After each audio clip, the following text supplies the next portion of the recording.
Hey guys, Kit Creep here. Welcome back to the channel. It is a beautiful December day. It is the first time in a long time that we have gotten snow so early in the season. And today we're gonna make the most of it. So today on the channel, we are going to be continuing our discussion on the protective combat uniform and the 7-level layering system. So we're gonna kick off winter 2025 with the level 3 insulating mid-layer. So level 3 refers to the insulating mid layer within the 7-level layering system that we have talked about on the channel before, made popular by the PCU and the ECWCS Gen 3 system that the Army is using. And in both the PCU and the Army's ECWCS Gen 3 system, level 3 is going to consist of a high loft fleece layer.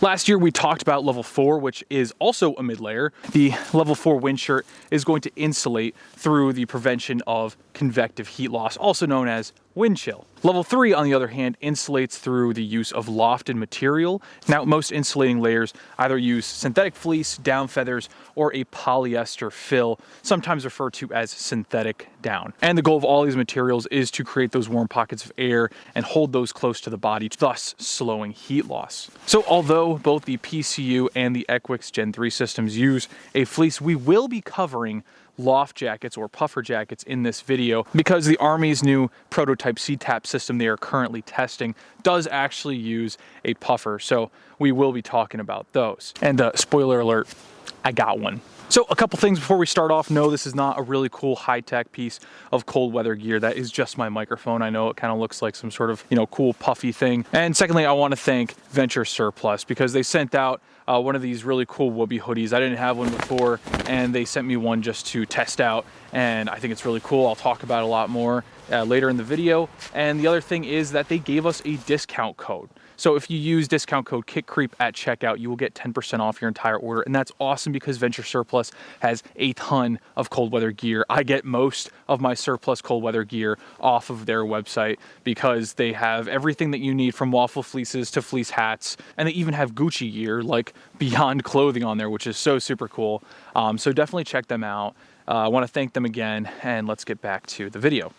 So what is a mid layer? Well, a mid layer is something that is designed to be used inside of a system as opposed to being next to skin like a base layer or an outer shell layer like a soft shell or a hard shell. However, level 3 is very versatile, so you can use these next to skin or as an outer shell depending on your situation. The reason that I love the 7-layer system so much is that they distinguish between our insulating layers, right? Level 3 is a mid layer, which means it needs to be small enough to fit underneath our shells, whereas the level 7 belay jacket is something that should be so big that it should be able to be thrown over everything. And we'll talk more about dialing in the weight of your mid layer in a minute, but I will say that something like a level 7 insulating layer, it is something that should be thrown over you when you are staying still or static, like we discussed in my first PCU video, whereas level 3 should be tuned to be able to not only keep us comfortable in milder weather, kind of like a warm weather belay jacket, but also to slow heat loss during varying levels of activity in extreme cold. An active mid layer can help us to better dial in our system, allowing us to efficiently trap heat in a wide variety of temperature ranges. Now, I know that wearing an insulating layer while active is totally contradictory to everything that we've discussed on the channel thus far. We all know that sweating is bad, but some activities like, say, ice climbing just don't generate enough body heat to keep our muscles working efficiently. Or even more extreme, imagine you're doing a multi-day ascent of a mountain. And let's say you're on day 3, you are absolutely operating at a calorie deficit. So your body is already going to be struggling to keep your body at that good living temperature. But then, of course, as you get closer to the summit of the mountain, the colder it's going to get. So that is a great situation where you should have some sort of an active mid layer. So at that point, you can forget about the whole don't step off wearing an insulating layer thing. This is why we need an active mid layer in our system. The mid layer can help you to retain precious heat, thus saving those precious calories to help you complete your objective. So, of course, as we all know, I'm a big PCU fanboy, so I guess we'll start off with fleeces. Fleeces are a very cheap and durable option for those of you that are looking to provide a little bit extra insulation to your system. Most fleeces we see today are made with synthetic fleece because they're lighter, dry faster, and they're a lot cheaper than real wool. Fleeces give you the best bang for your buck when compared to loft jackets. Even a very expensive fleece like the Arc'teryx covert cardigan is still going to be cheaper than a loft jacket like the Arc'teryx Atom hoodie. And even the cheapest fleece is going to still give you about the same capability as a very expensive one. You know, something like this navy working fleece was 20 bucks, and it does just as well as something like this $180 Arc'teryx covert cardigan. So my main fleece of choice is going to be the Orc Industries Level 3 High Loft Fleece. This is from the PCU Block 0 system, which is the Generation 1. And this is made from Polartec Thermal Pro fabric. It's extremely soft, comfortable, and it's super breathable. In my very first video on the PCU system, I was actually using a Haley's Block 1 or Gen 2 fleece. That was the full zip, and it had a little chest pocket and stuff, and like a waffle kind of grid fleece collar. And I got rid of that because I didn't really like it too much. I actually prefer the half zip of this because removing a lot of that metal zipper material does cut the weight down. It doesn't have any pockets or bells or whistles on here, which keeps it simple, lightweight, and packable. Well, it does have a few little bells and whistles under the armpit. It does actually have grid fleece material in an attempt to keep it more breathable, just to make sure that that super sweaty part of your body doesn't have a lot of material to soak up that sweat. There's no space on here for, you know, Velcro panels for ID, and that is just a testament to the fact that this is not designed to be a dedicated outer layer. This is an insulation layer that is designed to be worn underneath a shell. And the other thing that I love about fleeces is the fact that they have a lot of stretch. So they are going to move with your body, and it's not going to give you that straight jacket effect that you usually get with something that is just not stretchy. That allows them to stay pretty form-fitting and not be too big and bulky, while still allowing them to not only move with your body, but also fit over your shell layer to allow you to layer over top, like Mark Twight taught us, and then avoid dumping heat and cooking ourselves dry. So even a very form-fitting fleece like this Arc'teryx covert cardigan can still fit over a very bulky shell like my PCU Level 5. So although the fleece is a mid-layer within the 7-level system, it can be used as an outer layer. Of course, it just depends on where you put this in your system. The way that I'm wearing this right now, it is now an outer layer, right? And if I were to use this as an outer layer out here, it is actually going to do a very good job of shrugging off branches, prickers, and any abrasive materials that you're going to run into when going off trail. This is a big reason that we see the Army approving the fleece in their ECWCS Gen 3 system as an outer layer. That's why we see the Velcro ID panels. And that's because a fleece is more durable than something like a loft jacket, and it's going to do a better job of getting put through its paces by the infantry, who are so loving and gentle with their gear, right? Now, I don't need to tell you too much about the Gen 3 fleece because it is current issue, and plenty of people right now can attest to how good it is. That is still a high loft Polartec fleece. The only difference is that it has a lot of pockets. It's a very bulky jacket. And the other thing is that it does feature little nylon reinforcement panels on the elbows and the shoulders. So now we know that the fleece is a really good both mid layer and outer layer, but it can also be a base layer. And that is because it's made of this very nice soft fleece material. And that is because that something like this Polartec fleece is made out of virtually the same material as my base layers, which is just Polartec polyester fibers. And this fur on the jacket kind of acts like little tendrils that pull the moisture away from my skin, moving it to the surface through my layers to evaporate into the atmosphere. So when would you use this as a base layer? Well, really in warm weather. You know, let's say that you're out in the sun sweating all day in the shoulder seasons, right? Let's say it's, you know, the high 70s, you're down at the crag, you're climbing, you're hiking or something like that. And, you know, you're sweating, and then the clouds come in or the sun goes down, the wind picks up. Well, you're going to start cooling down really quickly because you're so sweaty. And of course, in the shoulder seasons, it can go from high 70s all the way down into hypothermic conditions very quickly. So being able to have a fleece that you can throw over that t-shirt and have it right against your skin is really effective at trying to wick moisture, keep us dry and alive. Now, of course, when it comes to adding some insulation to our system, a full-on high loft fleece like this might not always be the right choice. And that brings me to the next point where, conversely, a base layer like level 1 and 2 can be used as mid layers. It is not uncommon to see mountaineers stacking their base layers to just fine-tune, dial in their system, and make sure that they are efficiently trapping heat.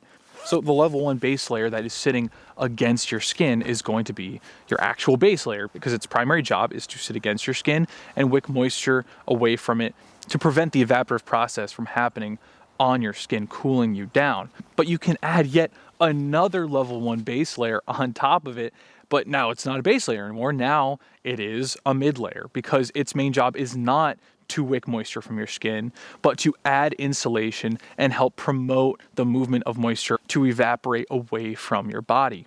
And like we talked about in my PCU level 1 and 2 video, the waffle top or grid fleece is not only an excellent heavyweight base layer, but also a really awesome lighter weight mid layer. So it can stretch into both of those roles really well.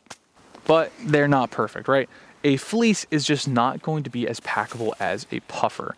Something like the Arc'teryx Atom hoodie can compress down to the size of a water bottle with very little effort, whereas this Orc fleece is going to take up considerably more room in your pack.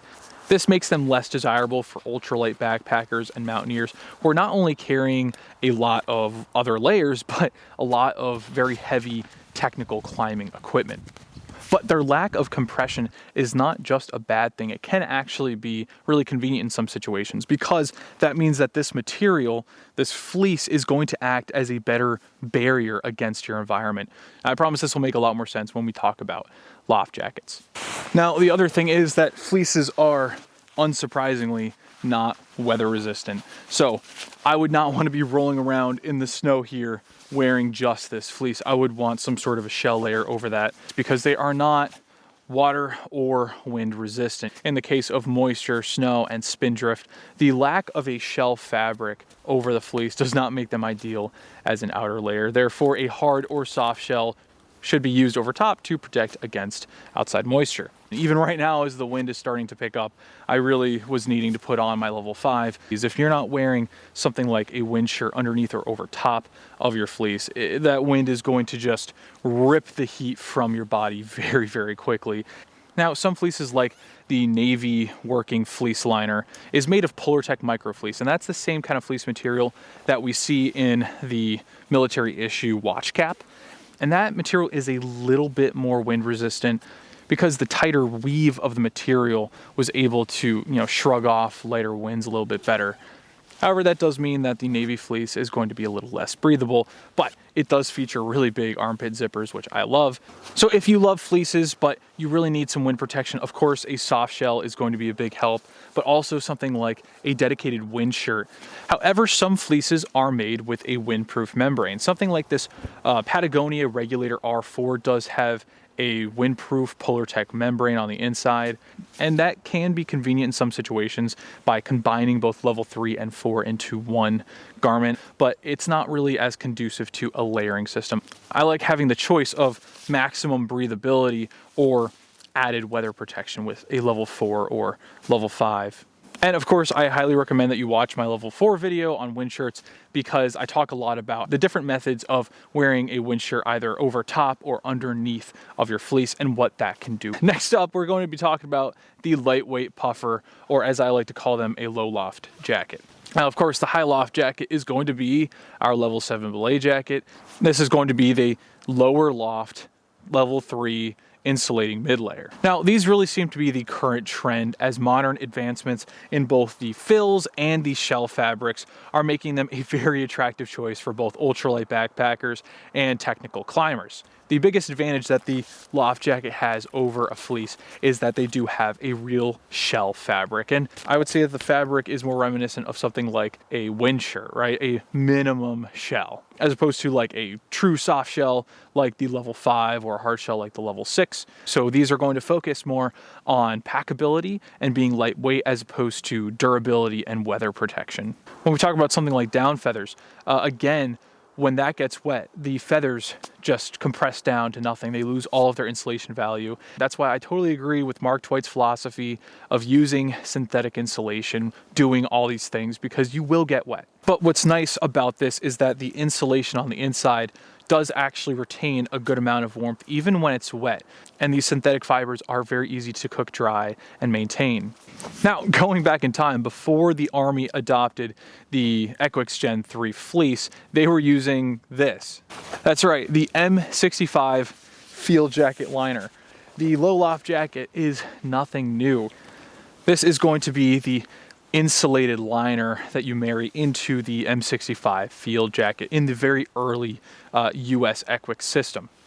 Now, when married to the M65, this thing's awesome. Those jackets are very warm, and these liners are actually super lightweight and packable. A lot of the weight is actually from the field jacket. These things are pretty miserable standalone, even when you do have the buttons to, button this up without the shell. But the actual material is really good. And that's why I was really interested in getting one of these Wooby hoodies from Venture Surplus to test out. But I'll talk about that more a little bit later. Now, once again, looking at how this has a shell fabric combined with synthetic insulated fill, we can once more see this as a level 3 combined with a level 4. And that really makes these best suited for a snowy alpine environment. This allows you to throw your insulating layer, your light insulating layer, over top of your level 4 or level 5 wind shell without having to compromise your weather protection. And the lines between your level 3 and level 7 when using a puffer can get a little bit blurry. If your level 3 is not warm enough, well, then you're going to waste a lot of calories because you're not efficiently trapping heat and your body is going to have to work harder. And on the other hand, if it is too warm, well, carrying around 2 belay jackets is just a waste of space and weight inside of your pack. So as always, it is up to you to decide what you need for your own geography, physiology, climate, and your objective. This will help you determine what mid-layer you actually need. Now, I prefer low loft jackets for more technical adventures like winter mountaineering and ice climbing. The idea here is that I can hike out to my climb with my level 5, staying comfortably cool and not overheating. And once I do actually get to the ice after my approach, well, I can then throw this on over my level 5, not have to change and dump heat, and just start my ascent. It's going to trap just a little bit more heat during my slower, more methodical climb, as well as staying weather resistant, so I don't have to throw on like a Gore-Tex shell over top, which might trap too much heat and moisture for that kind of level of activity. The thing is, this fabric is a lot less stretchy and breathable than something like a fleece, and that's why something like this Arc'teryx Atom hoodie does some pretty special things to help alleviate those problems. The first of all is going to be that it has a fleece stretch panel on the side, so this is not a full shell all around. This is a fleece vent and stretch panel that's going to allow you to have a little bit better range of motion, but I do get a little bit of that straitjacket effect when I try to move my arms in front of me like that. The other feature is going to be the fact that the zipper actually just opens up, so if you are doing some crazy thing, instead of the zipper breaking, it's actually going to just, naturally work its way down. The other feature that makes me really like this is the fact that the hood, it goes over the helmet. That way I don't have to take off my life-saving protective equipment.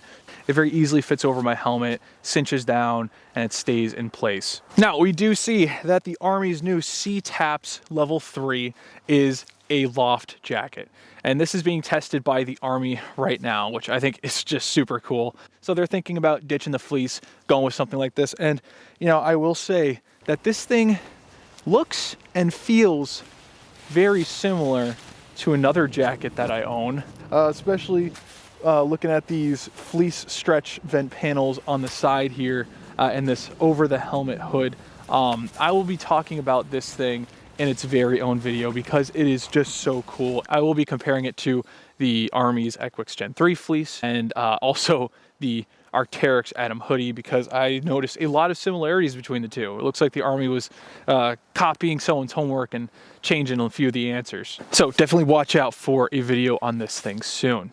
And you can see there's no, Velcro panels for ID patches or anything on here. So this is definitely not approved as an outer layer, and I can feel the wind just chilling the crap out of my armpits, so I gotta throw a little shell on over top.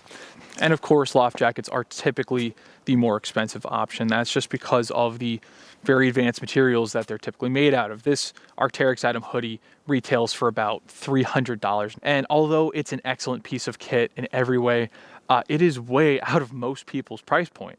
That's why I highly recommend something like these Wooby hoodies that Venture Surplus is selling. So instead of paying $300 for something like the Arc'teryx Atom, you can get something like this for a fraction of the price. Personally, I chose the green version.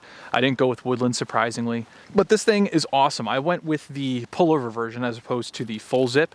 And that was an attempt to keep this thing nice and lightweight and packable. And of course, it has the kangaroo style of pocket on the front here. The hood is definitely more form-fitting, so it's going to fit underneath your helmet as opposed to over top. And I'm honestly just a big fan of these, right? This is the M65 field jacket liner, or the Wooby, or wet weather poncho liner, just turned into a really nice and comfortable mid layer. Now, speaking of compressibility, it's not only good for packing, but it also allows your insulation layer to adapt to the equipment that you're using. So if you wear a loft jacket under something like a pack or a harness, or, of course, we're talking about military layering systems. So it's important to point out that even under plate carriers, when that portion is compressed by that non-breathable surface, it is going to reduce stacking insulation and not trap as much heat, right? So if you wear something like a fleece underneath a plate carrier or underneath your pack, then it is just going to create a major hot spot and trap a lot of heat and moisture.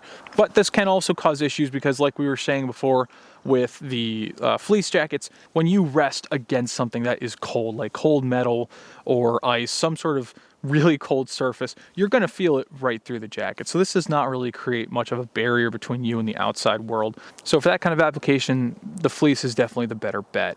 Loft jackets are also less durable than fleeces, right? This shell fabric, again, is a lightweight minimum shell, in my opinion. And that means that when it comes to off-trail, bushwhacking, thorn bushes, these things are going to get holes punched in them very easily, especially if you're doing something like ice climbing and you're working with crampons, ice tools, and lots of sharp, pointy bits. It's not uncommon that you see someone wearing a loft jacket that is just covered in patches, because once that shell fabric does get punctured, well, that insulation is going to start spilling out, or the down feathers are going to start to just eject from the jacket. So you want to make sure that it stays in there and you have a good weather resistant sticker patch.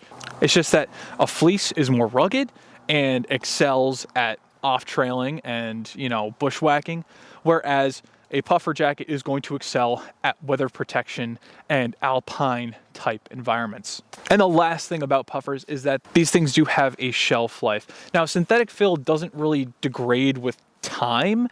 It doesn't really have like an expiration date, more as it just degrades and deteriorates with usage. So if you are frequently compressing these inside of stuff sacks, or if you are wearing them under a plate carrier a lot, everywhere that material is going to be compressed frequently, it is going to lose its loft over time. So I will say that a brand new loft jacket is going to have a different level of warmth than a used one. If you're maintaining them and you are properly storing these things, right? If you're hanging them or loosely folding them, not keeping them compressed all the time, then they're going to last longer and retain their warmth better, right? Same thing with like sleeping bags. You don't want to store lofted things compressed for long periods of time. So, fleece or puffer? Well, the answer is easy, both. I think it's very important that everyone has both in their system, because different problems are going to require different solutions. Both varieties offer their own unique benefits. Fleeces are definitely the budget option, but cheaper loft jackets like the one that Venture sent me are available, and they can help you make your system a little bit more adaptable. But do make sure you get down in those comments and let everyone know why you think one is better than the other. But seriously, do leave comments. Let people know what it is that you do and what your application is, your climate, your physiology. Do you run hot or cold, and why one thing works better than the other for different applications. So maybe someone's comment can help guide someone else to the best solution for their specific application. So stay warm, or, well, comfortably cool, and have a very Merry Christmas.